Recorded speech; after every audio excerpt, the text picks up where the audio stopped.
अस्सलाम वालेकुम। हाँ भी दोस्तों, की हाल चाल है? ठीक ठाक हो? अच्छा, अज तुहाडे नाल गल करनी है कि किसान की जिहड़ी तजलील हो रही है, जिहड़े जिमीदार हजरात साडे हैं, क्योंकि असीं खुद जिमीदार हैं। थोड़ी देर पहले डीजल मंगवाया तो पता लगा कि डीजल का की रेट है। पट्ठे कड्ढने आ तो डीजल के रेट का पता लगा भी 286 रुपये डीजल का रेट हो गया। तो तुसीं ये वेखो कि ये वो किसान है, ये वो जिमीदार है जिहड़ा इस ज़मीन दे विचों सोना पैदा कर सकता है। मगर अज इस किसान का वो हाल हो गया कि वो इस ज़मीन तो 2 वक्त की रोटी लैण वास्ते भी तरस रहा है। किसान बहरहाल पिस गया है।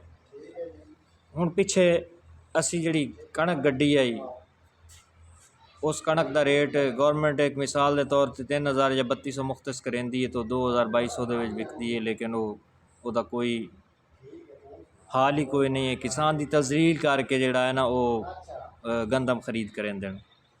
मतलब ये कि जेडे साडे मराकज़ जेडे साडे सेंटर बनते हैं ना, जिथे असी कणक खरीद उन्हें करनी होंदी है, वो बंद कर दिते जाते हैं रेट तय करके।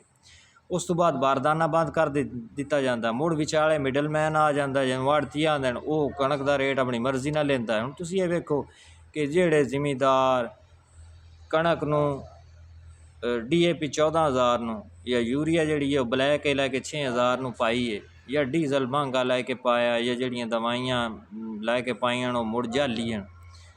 तो तुसीं ये वेखो कि उस दे सारा कर्ज चा के पाया हुआ है।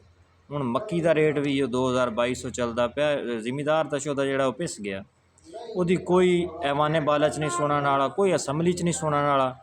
हालात जिहड़े ना इस कदर अग्गां ताईं पहुँच गए कि अगर ये साडा जिहड़ा किसान है, अगर इनू असीं सहारा ना दिता ना, तो अल्लाह माफ़ करे, अल्लाह माफ़ करे कि वो वक्त आ जाना है कि साडा ये मुल्क जिहड़ा है, ये जिहड़ा इहदा किसान है ना, बिल्कुल ख़त्म हो जासी। तो दूसरे नंबर पर यह चीज़ है कि हर चीज़ के रेट जिहड़े अप हो गए हैं, लेकिन किसान की इतनी तजलील हो रही है कि उन्होंने मन मंशा का रेट नहीं मिल रहा है। उस दा बिल्कुल दर बदर जलील हो रहा है।